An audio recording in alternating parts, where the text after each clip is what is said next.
अभ्यास 5031-32 120 शब्द प्रति मिनट। यस। अध्यक्ष महोदय, सबसे पहले मैं अपने माननीय कार्यकारी पार्षद महोदय का, जिन्होंने बजट भाषण दिया है और अपनी नीति की घोषणा की है, उसके बारे में उनको हृदय से बधाई देना चाहती हूँ। विराम। मैं यह नहीं कहती कि कोई क्रांतिकारी परिवर्तन लाना चाहता है यह बजट, विराम, लेकिन मैं यह भी देखती हूँ कि यह बजट जो है धीरे धीरे गति से समाजवाद की अपनी ओर बढ़ता जा रहा है, विराम। अपनी नीति से यह भूतकाल और वर्तमान दोनों को एक कड़ी में मिलाकर हमें उज्जवल भविष्य की ओर ले जाता है, विराम। ऐसा मुझे कहना है कि इस भाषण को पढ़ने से कि इसमें हमारा कोई भी वर्ग समाज का ऐसा नहीं है जिसे अछूता छोड़ा गया हो, विराम, क्योंकि भारतवर्ष एक कृषि प्रधान देश है और मैं यह समझती हूँ कि इस बजट के दौरान यह पूरी तरह से कोशिश की गई है कि ग्रामीण अर्थव्यवस्था को, जिसे हम अर्थव्यवस्था की रीढ़ कह सकते हैं, उस ढांचे में उस रीढ़ की हड्डी को और भी सशक्त बनाने का पूरी तरह से प्रयत्न किया गया है, विराम। हमारे ग्रामीण भाइयों के लिए जो कोशिश की गई है इस बजट के अंतर्गत वह है उनको सिंचाई के लिए कुएं, गाँव में उनके लिए पक्की सड़कें, जिससे उनके खेत और घर दिल्ली के साथ जोड़ने की कोशिश की गई है, विराम। जितनी भी इसमें व्यवस्था की गई है उससे ग्रामीण भाइयों को बड़ी भारी सहायता मिलेगी, विराम। उसके अतिरिक्त ग्रामोद्योग के द्वारा जो रोजगार का प्रबंधन किया गया है उससे भी ग्रामीण अर्थव्यवस्था को एक बहुत बड़ी सहायता मिलेगी, विराम।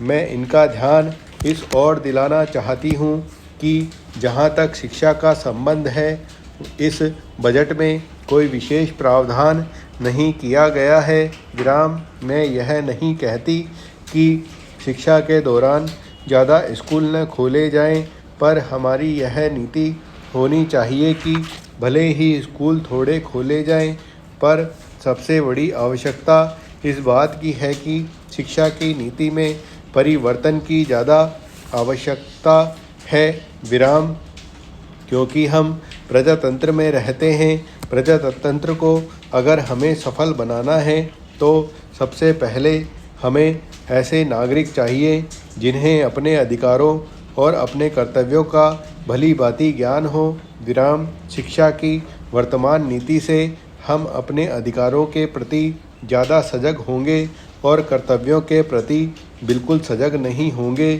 विराम। श्रीमान, मैं आपको बताऊंगा कि खेती में सुधार के बारे में हमारे कुछ लोगों का क्या विचार है, विराम। हमने विभिन्न दृष्टिकोणों से अलग अलग विचार किया है, विशेष रूप से सबसे ऊंची सीमा बांधने और सहकार के प्रश्न पर, किंतु हम अनुभव करने लग गए हैं कि दोनों का आपस में गहरा संबंध है, विराम। अगर हमारे देश में बड़े बड़े फार्म होते तो यह कल्पना की जा सकती है, भले ही आप इससे सहमत न हो, कि उनका कार्य संचालन दक्षता से होता और उत्पादन भी बहुत बढ़ सकता और साथ ही साथ आधुनिक तौर तरीकों का विस्तार हो सकता, विराम। भारत की मूल समस्या यह है कि यहाँ जोत की भूमि छोटी है और टुकड़ों में बटी है, विराम। साधारण तौर पर मैं कहूँ कि यह 1, 2 या 3 एकड़ है, विराम। इतनी छोटी जोत की भूमियों से हमारे किसान केवल अपना काम भर चला सकते हैं, लेकिन आधुनिक तौर तरीकों को अपनाने में बहुत कम प्रगति करेंगे। विराम। अब सबसे ऊंची सीमा बांध देने से ऐसा भी हो सकता है कि कुछ एक जो बड़े फार्म हैं उनमें काट छांट हो, जो कि प्रयोजन भी है। विराम। अगर आप चाहते हैं कि प्रगति हो और आधुनिक तौर तरीकों का प्रचलन हो, तब तो ये जो अनगिनत छोटे छोटे फार्म हैं इनको सहकारी ढंग से चलाना है, जिससे कि वे आधुनिक उपायों का लाभ उठा सकें। विराम। सहकारी ढंग से कार्य करने से मेरा मतलब है विविध प्रकार से सहयोग देना।